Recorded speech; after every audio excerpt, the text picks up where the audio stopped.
Hello, Devlin Bishop here with you, and welcome to Devlin's Mondo Nostalgia Radio Show. How are you doing? I hope your summer is going really well. I know it's been hot the last couple of weeks. Hopefully you're finding ways to stay cool and everything. And thank you for joining us here on this, whatever day it is. I can't really say, it's a podcast. But thank you for pressing play. I do appreciate it immensely. I can't put into words just how much it means to me that you've taken some time out of your busy schedule to listen to me. And hey, if you're listening to me while doing something else, that's cool too. I like that you're multitasking. Just be careful if you're driving or something. I can be quite charming, and I don't want you to run off the road or anything, or worse. I'll start with saying I'm a little low energy today. So if you sort of feel I'm a little off, or if I'm all over the place, that's the reason why. And hopefully I'm going to be talking about some stuff that will put me in a better energy level. I don't even know if I'm sold. I don't like using the term low energy. I know it's become a thing. I always say my heart's too full. That's my thing. Since, that's my saying, I wanted to let you know what I'm going through. And I know low energy has won the popularity contest in saying that. But yeah, my heart's really full today. So I thought, hey, let's do a podcast, because that's how I started doing this podcast. So let's go on. Now, when I changed the name to Mondo Nostalgia, I did imply that I would be concentrating more on nostalgic things and pop culture and stuff like that. But I also said that it's still got my name on it, which means occasionally I will delve into some personal stuff. So you might get a little bit of that today. So hopefully it doesn't scare you away. I'm still going to talk about a lot of interesting things, but we're not going to feature a lot of pop culture today, just maybe some memories of mine, some things that I'm going through that maybe I can motivate to help you go through too. We're going to start with adventures, little adventures that we do. Everybody thinks when you say the word adventure, it means you're planning a trip, or you're going to climb a mountain, or you're going to hike 24 miles. But you know what? Those are all adventures. But you know what? An adventure for some could be easily as just going out for a walk, or just, even walking around a mall. I know it doesn't seem like an adventure to everybody, but you know what? Just getting out there is a big deal. And I know it's hard to do, and I know I have a lot of friends that get to a point where they're just unmotivated and they just can't do it, whether they're dealing with depression or anxiety or low energy. And I get it. I totally get it. But it's hard, and I can talk myself out of socializing when I have those days. And some days it gets so bad, I do, because I know I'm not going to be any good socializing and stuff. But a lot of times I feel that when I do actually get out and do some things, I feel a little better. There are a set number of people that I can go to that I know I don't have to perform for. Now, I don't want people to take that in a bad way, but sometimes, if you're not in a motivated spirit, it feels like you're performing. It's not that you're not having a bad time with these people or anything. It's just you're really having to push it to be there. And then there's some people that, they take you as you are. And you got to watch, because there are some people that say they'll take you as you are, but then there's some that will actually mean it. And these are the ones that you can, have an adventure by just, you want to come over, we'll watch some sappy movies or, retro classics, and we'll eat some ice cream or junk food or something like that. And, those are the friends you really want to keep close, because they're great to have. But sometimes you really should push yourself to get out there, because sometimes all it takes is some fresh air, some sunshine, even on a rainy day, maybe not torrential downpours, but when there's a light rain in the air, sometimes that can pick up my feelings. Sometimes, I can put on my Walkman and just go and walk, and I'll feel revitalized by, sorry if you hear little breaks, that's me sipping on water, or I also have a Kool-Aid juice pack I'm going to, because I'm retro, so I'm doing Kool-Aid. And you should stay hydrated on times like these. So there you go, another lesson on top of another lesson. But yeah, sometimes I can just put on Walkman, go into a light rain, and I'll feel good after a while. I'll try to forget things, get out of my head. And so it's important that, yes, I get that sometimes it takes everything that you have in your being to get out there and socialize. But sometimes it's a necessity. And it might not be successful, but you took the chance and you tried, and that's the important thing. And as I said, adventures don't have to be these grand things. They can be literally calling up a friend and saying, hey, you want to go for a walk? You want to go for a hike? You want to go for a drive somewhere? You want to look around the mall? We might not buy anything, but we'll wind up talking or laughing or joking or something. You want to go to a movie? Sometimes there's nothing more wonderful than just being able to be quiet with somebody and just knowing they're there is enough. And, even taking an adventure doesn't even always mean being with someone. If you can't find someone, learn to enjoy your own company. And yes, sometimes that is sitting with a, bag of chips or something like that. Something like that, and just sitting watching an old movie or a TV show or what. And you need days like that. But sometimes you gotta just motivate yourself and just get up off that couch and either make a call, or grab your jacket, or grab your Walkman, or grab a book. Maybe you want to just go into the park, find a nice shady area, and then just sit and read on a park bench, or, maybe even a beach, grab a beach blanket and just, enjoy the time. And I can't stress enough how these little things mean the world to me. Sometimes I have, a friend like my producer, Corda. Sometimes I know she gets the same way as me. And sometimes I'll call up and I'll just say, hey, I'm kind of low energy. You want to come over? We'll maybe play a board game or watch an old TV show or something. I can't think of many times that me, Mike, and Heather were just sitting around watching old Leave It to Beaver, or I Love Lucy, or old British comedies like on the buses, because they're comfort food to me, and they don't have calories, so it's nice. And after she comes over and we hang out together, I can usually tell that, wow, I think she needed this too. And we always forget that because we live in an age where we think about ourselves, and that's not necessarily a bad thing. But sometimes it's nice to realize, hey, I think I just made that person smile. And I find that sometimes that actually helps me a bit and puts me in a better place. I don't know why I'm tearing up right now, but I am. So I can tell I'm really emotional today. So this should be a fun show. Luckily, I have some Kleenex nearby just in case. So anyhow, I know sometimes it's hard, but do it. Take a chance. Call a friend. Grab, your shoes, your walking shoes, whatever you want to do. Ride a bike. Go ride some bikes, something. Do something. But you got to get out there. And I know it's hard. Life is hard, but we can't always retreat from it. We sometimes need to face it. And sometimes just walking down the street and, I know it doesn't happen a lot in the world, but every once in a while you get somebody who smiles at you or somebody who says hello. And when you say hello back, you're thinking, hey, that was quite nice, But you can tell you're in a really bad mood when you're thinking, what's that weirdo want, But you know what? Sometimes I'll see somebody, I'll give them the smile, and I'll say hello. And, I thought about it. What's the two things that can happen from this? Number one, you smile at somebody, say hello that you've never known. And they smile back at you, and you've made that person smile, even if it's just a small, awkward smile.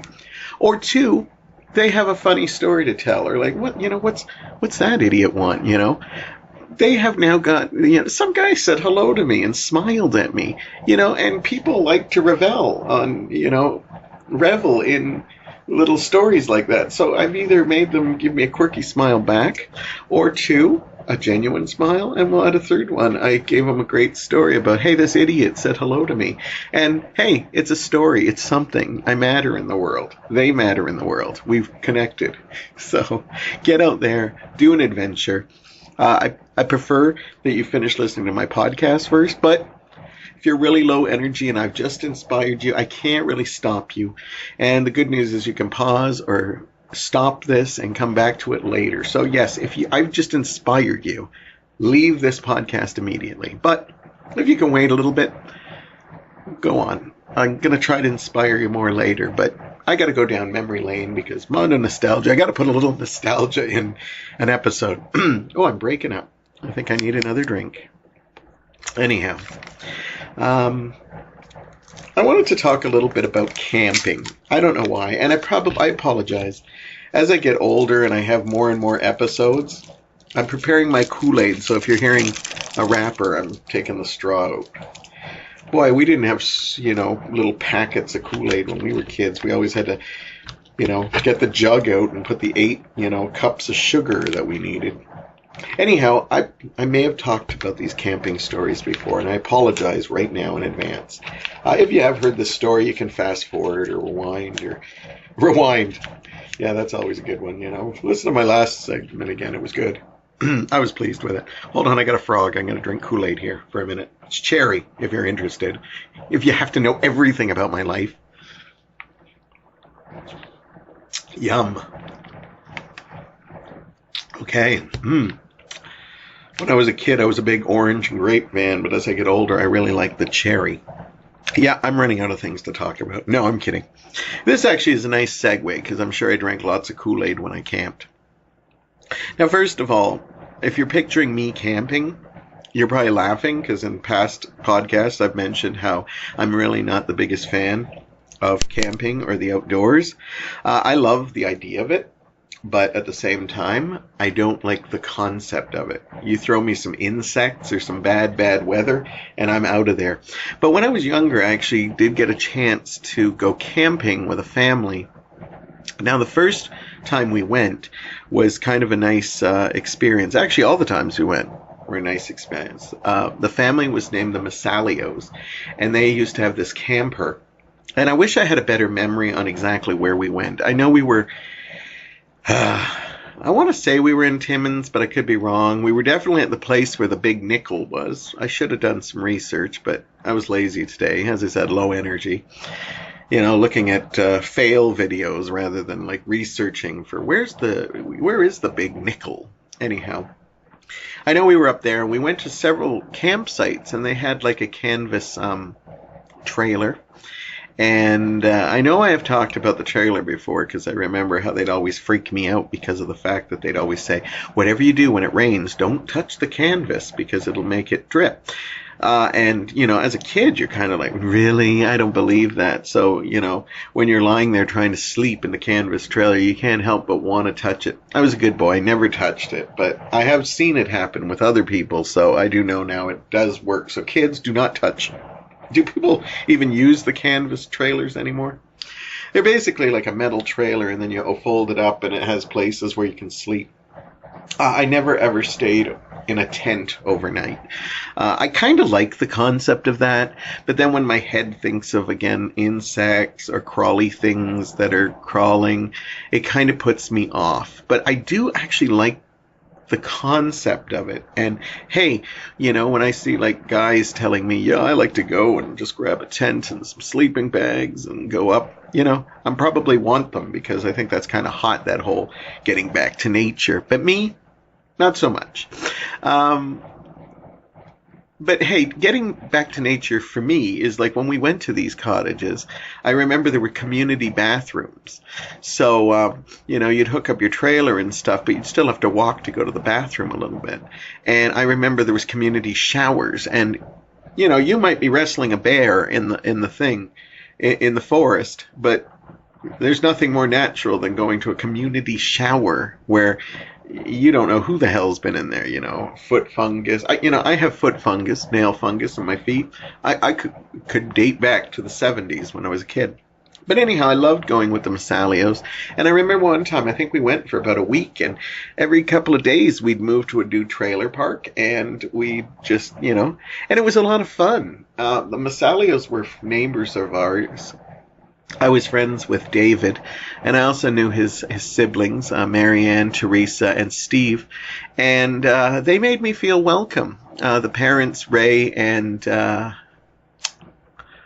I can't remember. Marg. Sorry, had a little brain fart there.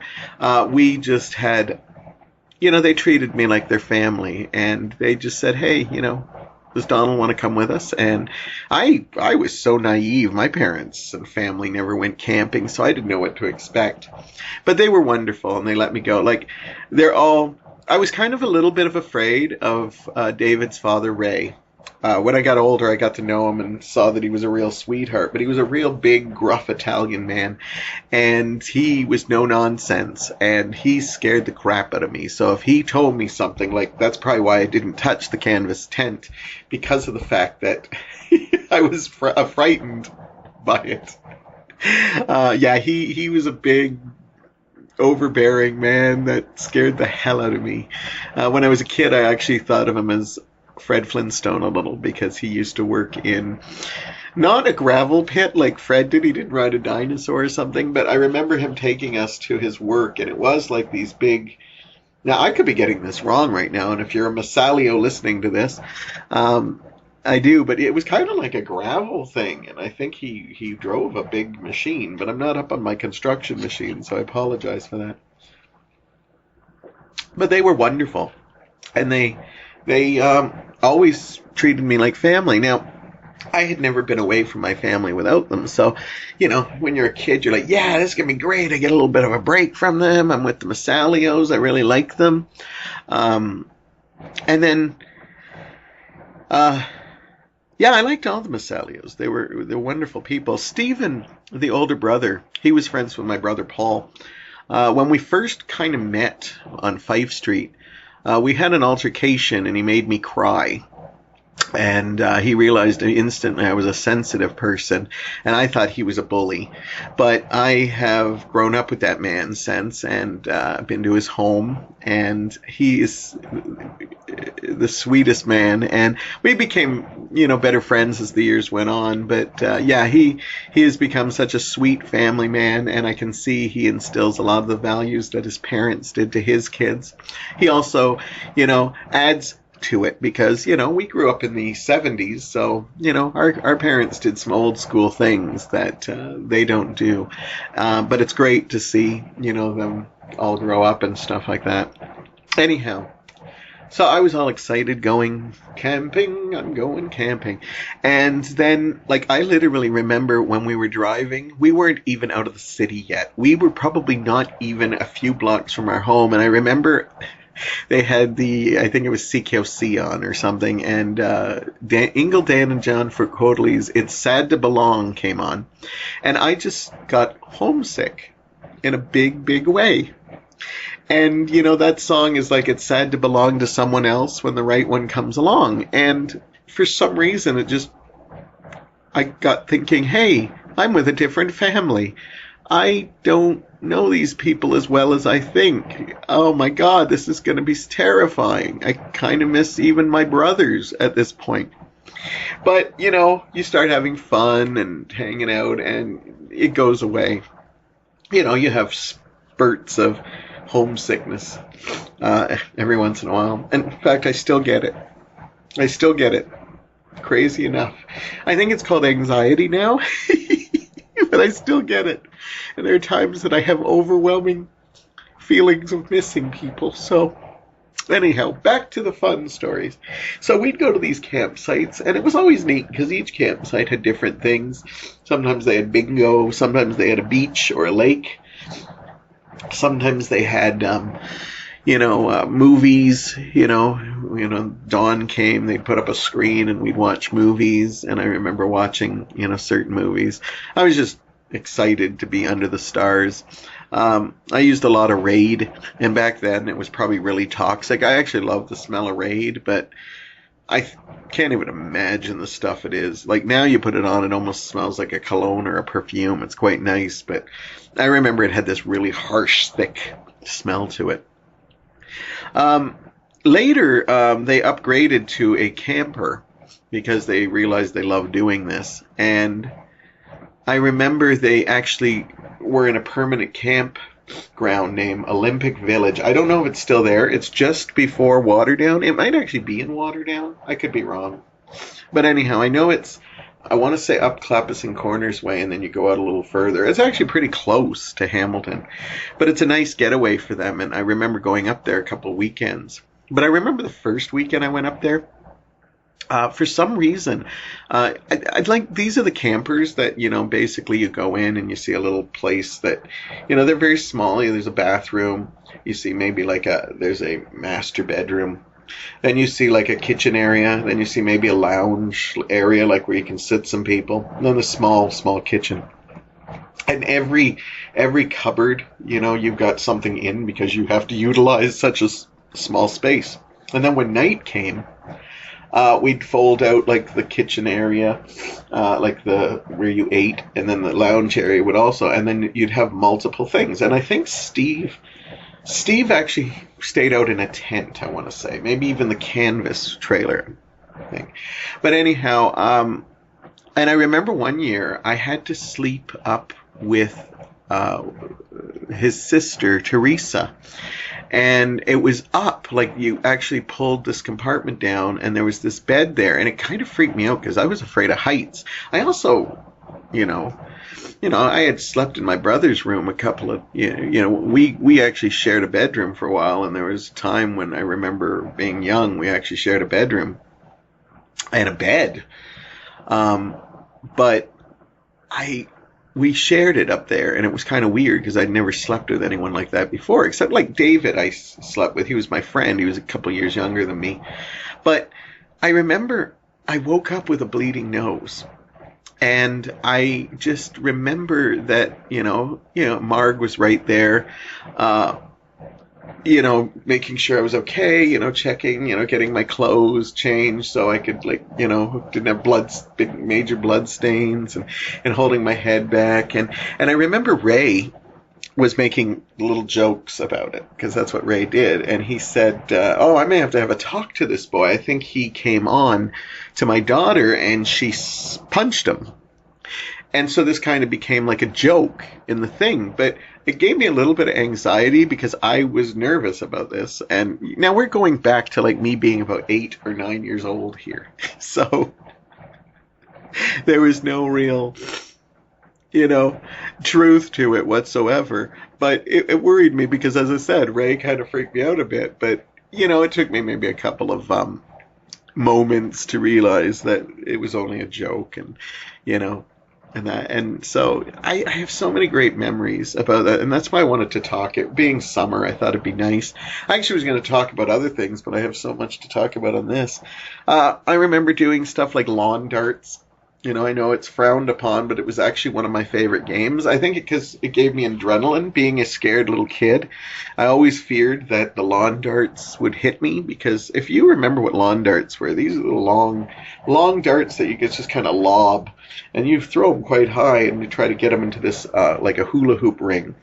And they're now, like, illegal to have.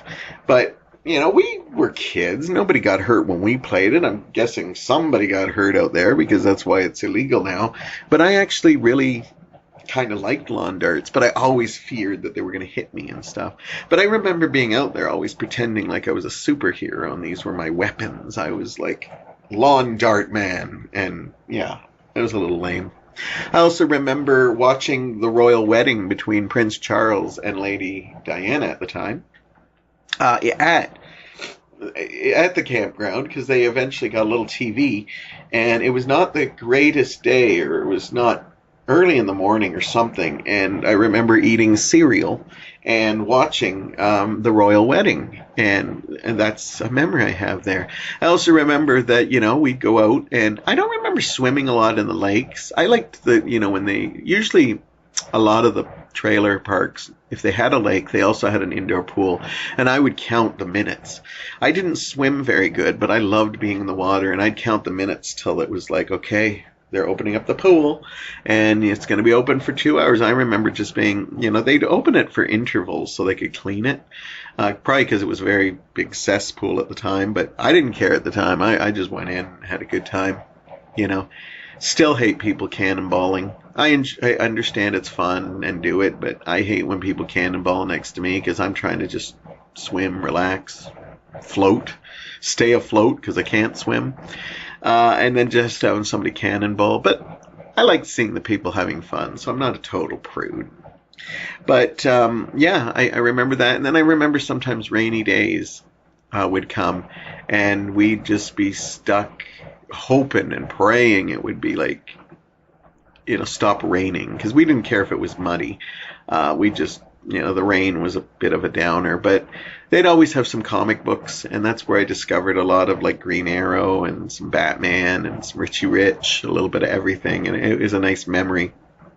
And even just sitting there reading things, or sometimes we'd, do a little board game. And that was, a lot of fun too. They always, I don't ever remember being bored. I now see kids and it's like, oh, I'm so bored and stuff. Now, I'm sure I did have my moments, but I don't remember ever complaining about it, because I was a kid who could easily just give me a piece of paper, I'll draw, or I like playing board games, or give me a comic or something, or, And, yeah, I have so many great memories with the Masalios. And occasionally I'll see one of them. Actually, the one I haven't seen is David, who was my friend growing up. Yeah, as I said, I see Steve on Facebook, and I've been up to their home. I knew his wife that he met. I knew both of them, and then they got together, Beth. And it was, I've been up to their home and met their children and had some wonderful times with Mike. And every once in a while I bump into Marianne, and Teresa hasn't been for a long time, but we always have a warm smile for each other when we see each other. Sadly, Ray recently passed away, but I'm glad I got to see him. I actually got to see him just beforehand, maybe a year or two before, at a party, and it was nice talking to him and not being afraid of him, because as I said, as I got older, I realized there was a real warm side to that man. And I've seen Marg a few times, and I remember after Ray passed, I sent a little note to her and thanked her for the wonderful times that they gave me growing up, and that I cherish them immensely. As I said, I didn't do a lot of camping, but they were the ones to introduce me to it. So, yeah, thank you. I don't think any of them are listening, but if they are, thank you. Anyhow, I got to clean myself up here. I wound up crying a little bit. But anyhow, when I come back, I'm going to talk about my new respect and love for board games. I've always loved board games, and I may have even talked about them in the past, but I'm talking about them again because I found a game that's been around for a long, long time, and I'm absolutely obsessing over it. And Heather's giggling right now because she's hoping that we're going to play this week sometime. And I'll talk about that. And then I'm going to probably get to try to motivate you again, because that's what I do. Anyhow, sorry, got caught in a stretch there. Gonna have some more Kool-Aid. You get yourself a beverage and maybe a snack, and we'll be back right after this intermission. Hey!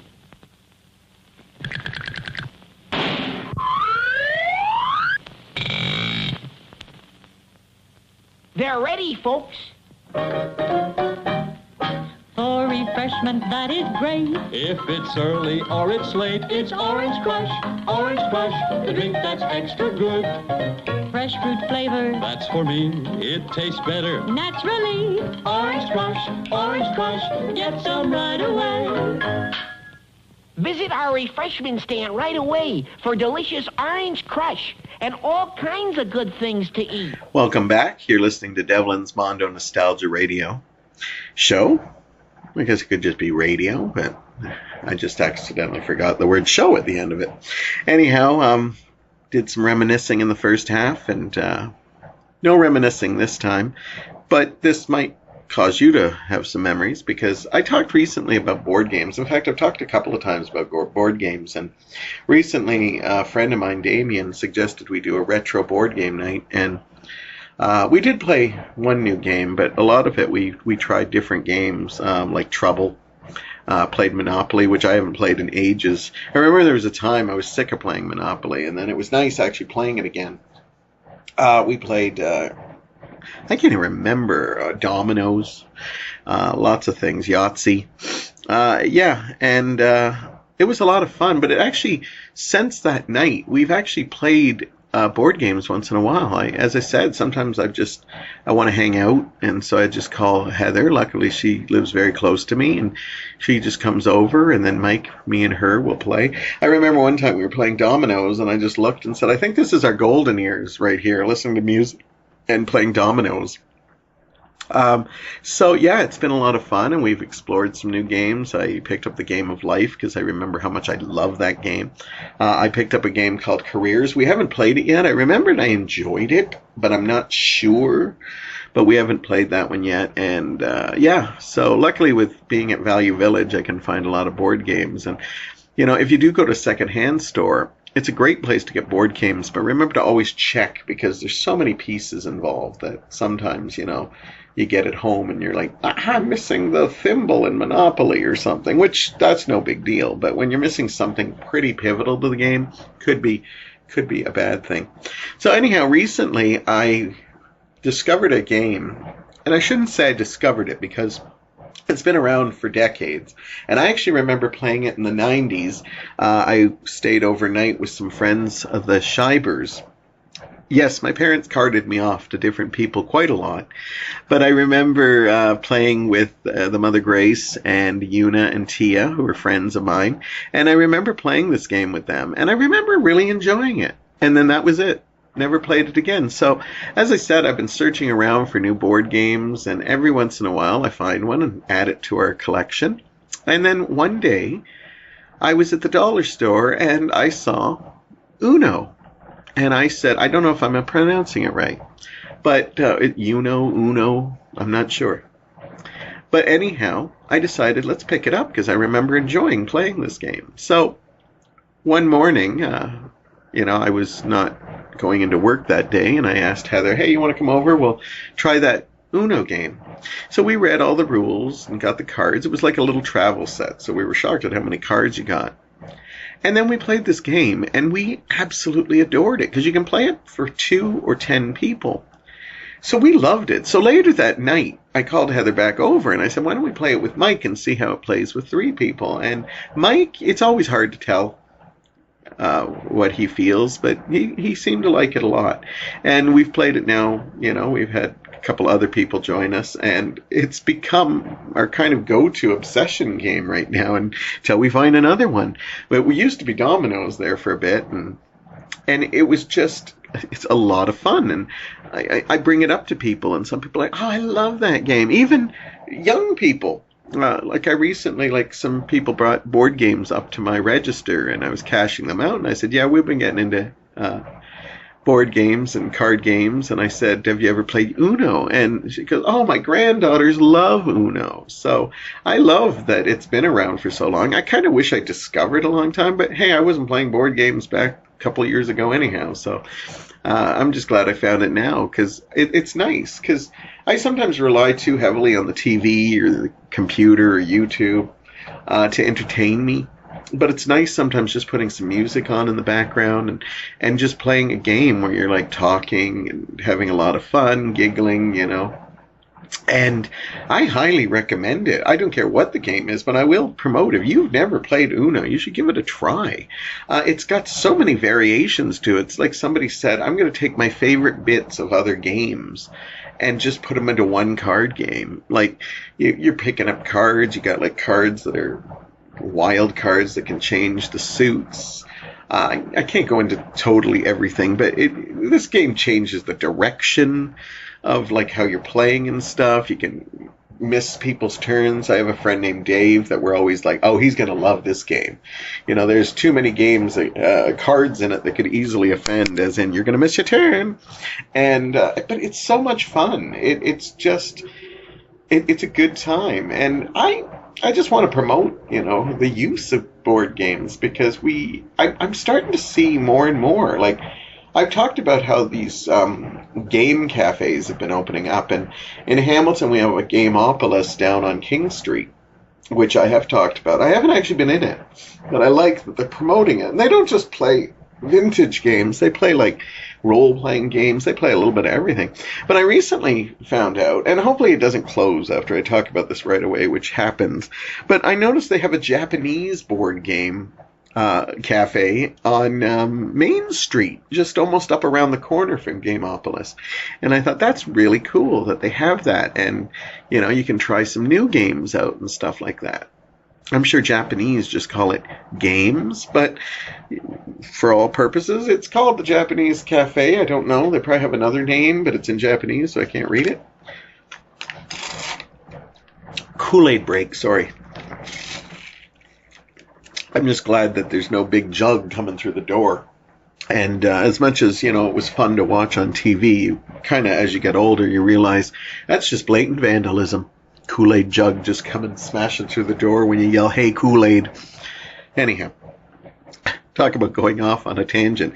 By the way, I'm not getting paid from Kool-Aid, even though I've mentioned the name several times. But I am drinking the Kool-Aid today. But yeah, I get no endorsement for this, unfortunately. It was very refreshing. I'll probably need water or something after it, though.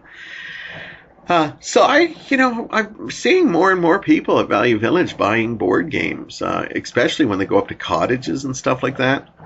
You know, a couple times I'm like, oh, I'm going to play some board games this week. And he goes, yeah, we're going up to the cottage and there's calling for rain in the forecast. I thought it'd be nice to have Clue or Scrabble or, you know, Battleship. And I'm like, yeah, no, totally. I totally get it. And I'm glad, because for a long time there, you know, it was all video games. But the good thing is if there's a blackout, you don't need, you know, sure you need candles and stuff like that, but you don't need electronics to enjoy a nice, healthy game of Monopoly. You can still stress out your family by, you know, forcing them to pay big rents on your hotels in Monopoly and stuff. So it's nice that board games are making a comeback, and I'm really thankful that I found these board games, and I'm excited to see what other ones I find. You know, here Uno's been sitting on that shelf. Every time I see it, I go, I remember playing that. I finally took the chance, and here it is, a game that I absolutely adore. And most of my friends adore it. So it's nice. So I'm excited for what future games I'm going to find. Because, you know, I'm not just going for games that I've seen. Sometimes I'll see a game and say, let's give that a try. And we have bought games that we're still waiting to give for a try. But, you know, I don't know if I'll have another official game night. But it's nice to know, like, let's play a board game. And it's kind of fun. Anyhow, that's my love of board games. And if you have a board game that you love that I may not have mentioned, please let me know. I would love to know ones I should try or some ones I should avoid. I'm kind of the person that will try it. So you might tell me about a board game that's absolutely horrible, but I might try it. I do want to get into, a friend of mine gave me a Charlie's Angels game a while back, and I want to try that. Just because I know those games were kind of lame back in the day, and I know he gave it to me because I'm a big Charlie's Angels fan, and I do want to, and for the nostalgic, he got it for me, but I think it'd be fun to play it, as long as I get to be Kelly Garrett, Jacqueline Smith, because that was my favorite angel, because she was from the street. Anyhow, so I wanted to talk about some changes I've made in my life. I'm not going to talk in detail about every change, but about a month and a half ago, I had a breakdown that was really bad, to the point that I found out my friends were really concerned about me, and they called me on it. It scared me to see how scared they were. But what motivated me mostly, and that was a motivation, certainly, you don't like seeing your friends looking at you in a different way. But what motivated me is how scared I was getting. And so I decided I had to deal with it. And so I've made some life changes, and I will continue adding to them as I find things that work for me. I'm starting to read a lot of stuff, and if I see things are working for me, I'll share them with you. Just ways of, you know, trying not to overthink things, trying not to be reliant on things, trying not to write stories in my head.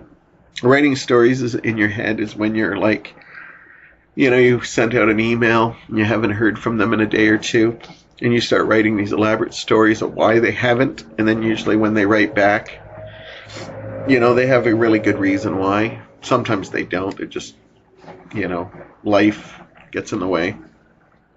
And so I'm finding ways to overthink things, or not overthink things, or giving myself time to think about things, and then, okay, that's enough. Move on. I'm trying to keep myself busy more. If I can't be with people I want to be with at that moment because of, schedule restrictions or something, I try to make plans with other people. I do like my private time, so that's not an issue. And to me, that's just as important. I'll work on projects instead of like spending all my time on the TV. Sometimes I do want to just sit and watch some old shows or some new shows. But sometimes I know it's good to get out of my head and work on some projects on the computer that I'm working on. Doing a little bit of creative writing, nothing big, but just enough to keep me occupied. I'm thinking about getting back into poetry again, but baby steps. The words are popping in my head, but they're not necessarily, coming down on paper yet, but who knows? I've actually stopped. Mike and I, we had fast food one day. Can't remember what it was, McDonald's or something, and we enjoy our McDonald's, but we noticed that as we get older, we kind of feel logy the next day or later that night. So what we did a long time ago is, in the 90s, early 2000s, we ate pizza a lot. I had a dollar store pizza, not dollar store pizza. That sounds gross. Like a buy one slice, get another one free pizza. And so pizza was really cheap. So when I didn't feel like cooking, it was easy to run and get a slice of pizza, and that would be it. And I'd always get that pizza. Ugh. There's like, sometimes you get pizza gut or that pizza tiredness. And Mike and I, way back then, decided that when I was a kid, pizza was very expensive. So we only got it like maybe every couple of months. It was like pizza, a couple months, Chinese food, couple of months, pizza again. Because these things were really expensive. But we decided to cut back on it, and we actually started enjoying pizza again because we're not eating it every week. And we decided that because we were both admitting to feeling logy after we do junk food, that we decided that we're going to cut down on junk food. Now, we're honest. We don't say stop totally because we do still like it. But we find that we're enjoying it more, and we can actually feel it in our bodies and that. And I'm not the kind that's going to go healthy or vegan or anything like that. You never know, maybe. But I'm saying from this perspective in my life right now, that's not going to happen. And I'm not saying there's anything wrong with that. If you've done that, that's great. Just for me, I don't like a lot of vegetables. And if I do, I don't see me living on them. But anyhow, so we've done this. And so like maybe every 3 weeks, we might actually treat ourselves to a McDonald's, and we find ourselves actually kind of enjoying it. Or I've actually gotten, like, I love getting filet of fish. I've actually gotten the filet of fish. And even though it's really expensive when you don't buy it in a combo, I think my health is more important. I'll say skip the fries and the drink, and I'll go home and have like a smaller glass of pop. And I don't need fries on the side of it. And I find that this is also making a difference, because sometimes junk food can also play with, your now, I'm not a doctor in any way, but it does play with your emotions and stuff like that. Eating so much bad food can, not help with your depression and stuff. So, sometimes we'll do a more healthy alternative, like going to a deli or something like that, or just, staying at home, eating something. But we still go out, we still order pizza, but we just don't do it as often, and we're starting to see that it seems to be working. Now, I'm diabetic, and I should be cutting out the pop totally, but Coca-Cola and pop in general is just one of my all-time favorite things in life, so I know I can't do it. So what I do now is I actually have days where I don't have pop, and then I enjoy a pop on certain days. Like if I'm going to a movie, I know I'm going to have a pop there because, they usually have Aquafina, and that's my least favorite water. But I will drink Aquafina if that's all they have. But when I'm at a movie, I know I like to have my popcorn, and I know I like to have my pop. So if I know I'm going out, or people will say, we want to do dinner out that night, I know I'm going to have a pop with that. So Like recently, I just had 3 days where I had no pop. It was hard because some days I have a bad day and I just want to go for the pop. It's kind of like my booze. I don't drink alcohol that much, hardly at all.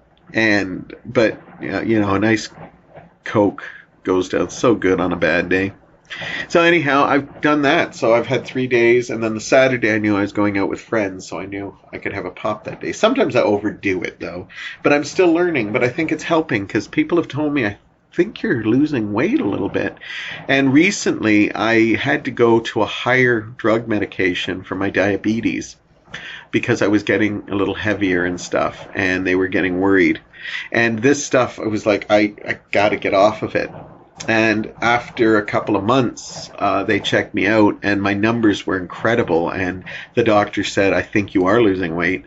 And I don't know, she weighs me sometimes, other times she doesn't. I tell her I'm not a big fan of the weighing thing because once I put a number on it, it either really depresses me or, because I can think in my head, hey, I've just lost so much weight. And then, they measure me and it's like, oh yeah, you lost 2 pounds. So I go by my feeling. But I think it's helped immensely. And I love that it has because, it's felt better. So that was something I've done. I've also been watching a lot of motivational speaking. I won't go into that because it's kind of personal. But I watch motivational speaking, and we'll call it that. But what's interesting is how much, they're usually close to an hour. And I actually watch them twice a week, just in case I've missed anything. And I find that these have been helping a lot. Now, I find when I have low energy days, they can't. I'm going to go watch one after this, because sometimes after I've finished watching, I'm very revitalized. And so I've been watching that. But I might talk about that later, but it's kind of a personal thing. So we'll go with that. I'd love to be able to be a motivational speaker. From what I do, sometimes on my statuses, I put things to make people feel good. And when I see the people that really need it and love what I'm doing, it makes me feel really good. So in some ways, I guess I am a motivational speaker, but I wouldn't mind taking it to a higher level at some point. But, with my own down-to-earth charm. I don't want it to ever sound like I'm reading out of a textbook. And I certainly don't want to let people think that I'm some doctor or expert. I have gone through phases of this before. I went through a 3-month period where I was doing really good, and then I crashed last year. And after that crash, it was hard to get back on track. So now I'm about the month-and-a-half period, and things have been going well. Now, I've had some, when I say I'm low energy, I don't want you to think I'm depressed or anything. But in that month and a half,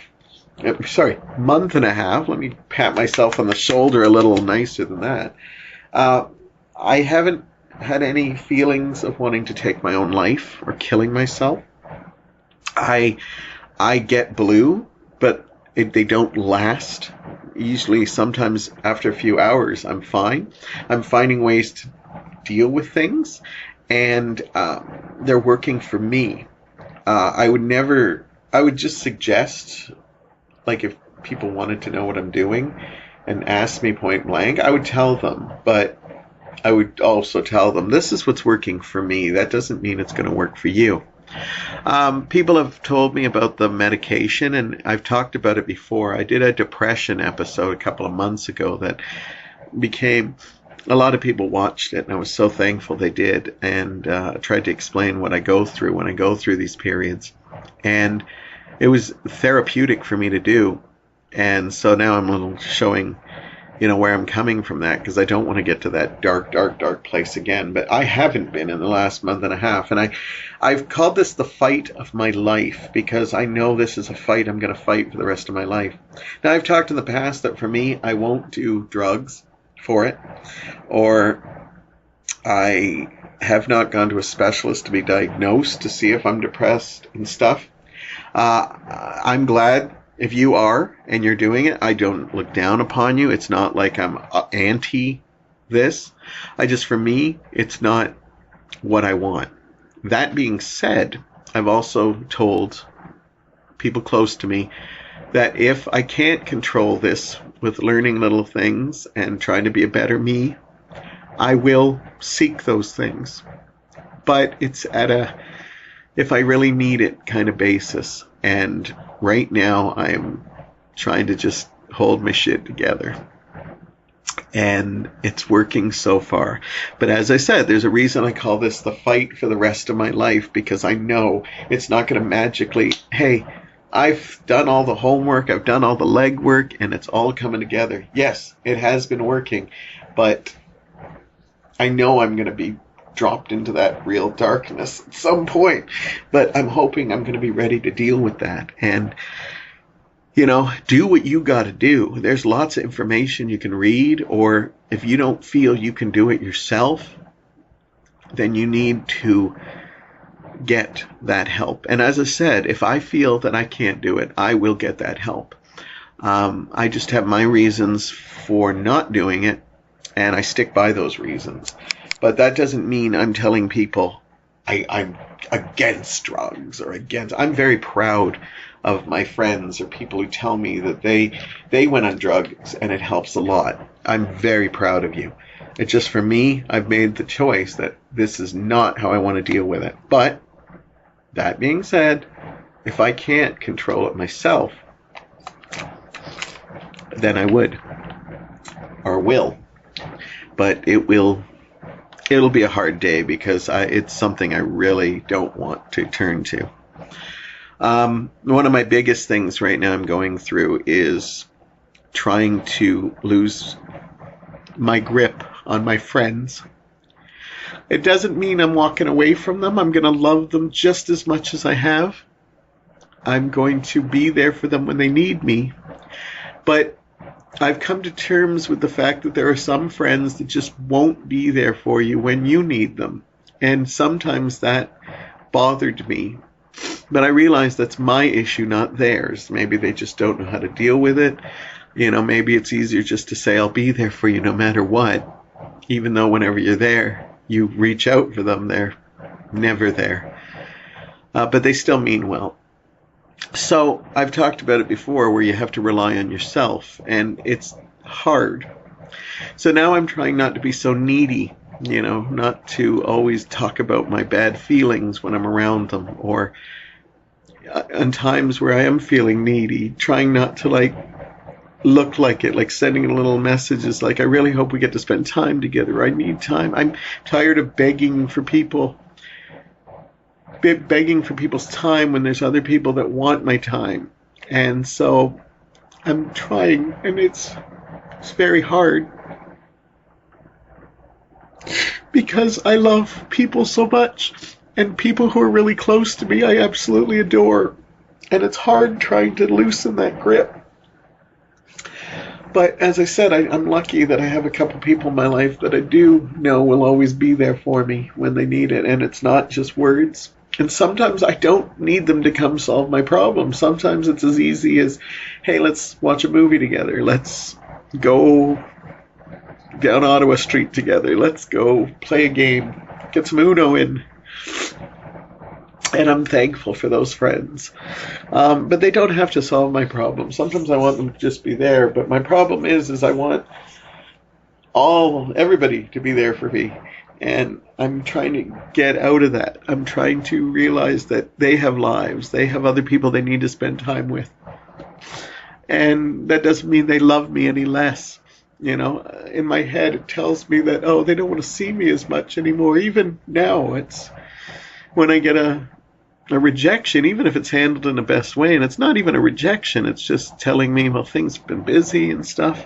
I take it so personally, and I can't take it personally because I know it's not. They still love me incredibly, but I've just been so hurt in the past by giving my heart to people and them throwing it away and treating it like it's absolute crap. That I'm sorry. It's hard. I'm going through a hard period right now, but I want you to know out there that this is not a dark, dark, dark period. This is just a little bit of weakness, and talking about it is opening up wounds. But I don't want you to think this is a dark, dark place. This is maybe a dark blue place. This isn't black. This isn't, I want to kill myself. This is me wanting to get better I want to heal my head. I want to heal my heart. Because I know I'm not going to just magically happen. I know this is something that I'm going to deal with for the rest of my life. And I'm committed to that. I want to be here as long as I can for the people who want me.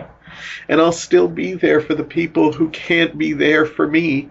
I'll still be there for them, even though I want to just push away from them. I can't. It's Shawn Mendes recently wrote a song about anxiety and depression. He co-wrote it with a bunch of people, and this song is amazing. It's called In My Blood, and it's become one of my anthems for this fight.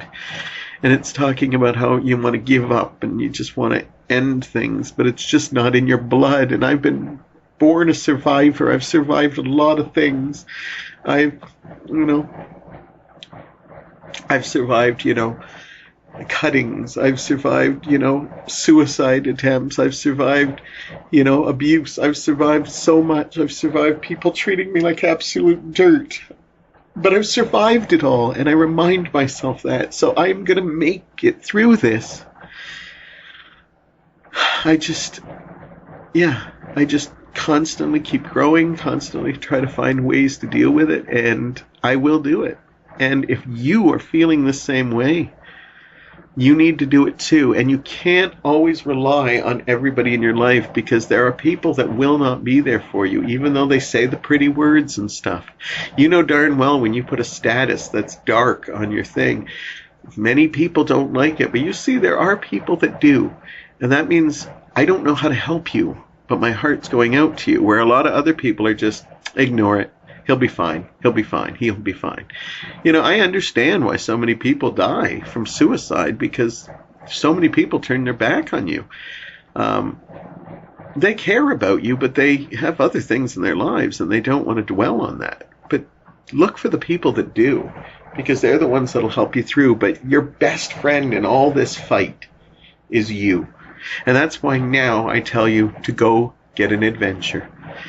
Turn off the podcast. Grab your Walkman, a book, a bike, whatever you do, the thing. Call up a friend. Maybe somebody else is feeling low energy, or somebody who makes you laugh, somebody who makes you smile, somebody you can be with where you don't have to talk a lot if you don't feel like it. Have an adventure. I don't care if it's 3 o'clock in the morning. Find a way to have an adventure if you're listening to this late at night. Put on a show that is ridiculous, instead of catching up on your latest, Black Mirror episodes, put on an old TV show that used to make you smile, with dinosaurs, Full House, Brady Bunch. I don't care what it is. Put something different on. It's a different kind of adventure, but it'll make you smile. But if it is the regular day or early evening, get out there. Do something. I do appreciate you listening to this podcast. I hope you found something in it to at least make you smile, or make you go, if this guy is a mess and pulling his life together, maybe there's hope for me too. And I'm telling you, there is. I had a great time. I'm hoping to have a co-host with me next week, but fingers crossed on that. And I look forward to talking to you very, very soon.